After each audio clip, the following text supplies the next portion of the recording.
Ito na naman ang inyong pastor, Pastor Yuel Puras. Sa oras na ito, nais ko lang ipaliwanag sa inyo ang kunting medyo nagkaroon ng problema patungkol po sa ating logo ng Born Again.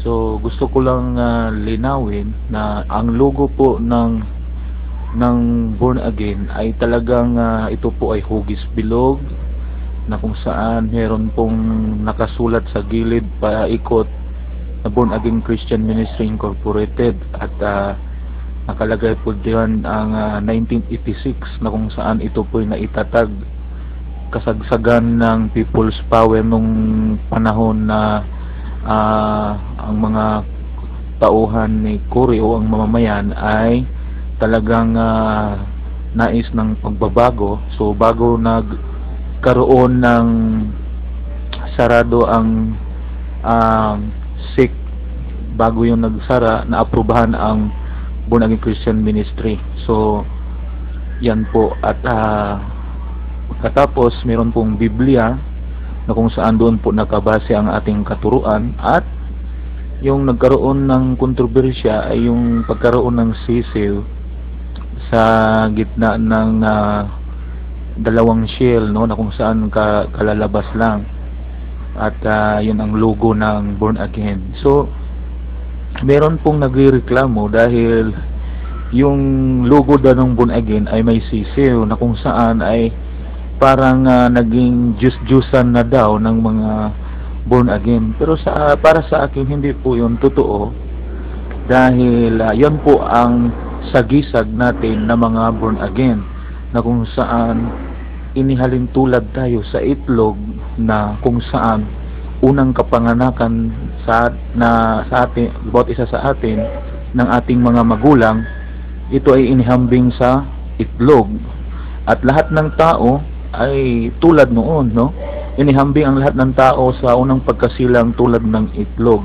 At habang ito'y hindi po maliliman ng salita ng Panginoon, at hindi po ito, o ang isang tao ay hindi kumikilala sa kay Kristo bilang Diyos at tagapagligtas, hindi po siya maliliman ng salita ng Panginoon, ay hindi po siya magiging sisiw, no? So yung pagkaroon ng yung itlog na naging sisiw, yan po ang naglalarawan sa atin ng mga Born Again Christian. So hindi talagang yun po ay sagisag ng mga Born Again, na kung saan tayo isinilang muli, inihambing sa itlog na naging sisiw. Now, para sa akin, hindi rin ako sang-ayon na yung logo ng Born Again ay ilagay natin sa harap na parang naging center of attraction. So ito po'y pinunana natin, maging yung ating church sa Tarlac dati, na napansin din namin na parang hindi kaaya-aya na nandoon sa harapan ang napakalaking sisiw, dahil inilagay na namin doon sa harap yung logo ng Born Again. So tinanggal na po yun, at ang natira yung Bible na lang at saka yung words na Born Again Christian.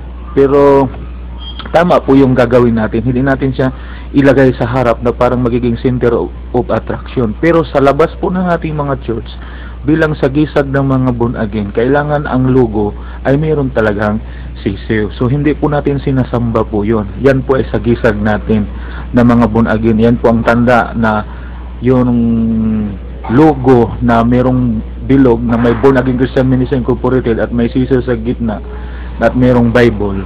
Yan po ang palatandaan na yan ay ating mga kapatiran sa paglilingkod. So yan lang po mga kapatid ang nais kong linawin. Sana hindi na po ito maging dahilan na hindi na natin ilagay yung sisiw sa ating mga signboard dahil parang juice-juicean. Hindi po, yan po ang sagisag natin ng mga Born Again. Huwag lang natin ilagay doon sa harap ng pulpit o sa stage na parang naging center of attraction siya, kasi pangit din naman tingnan.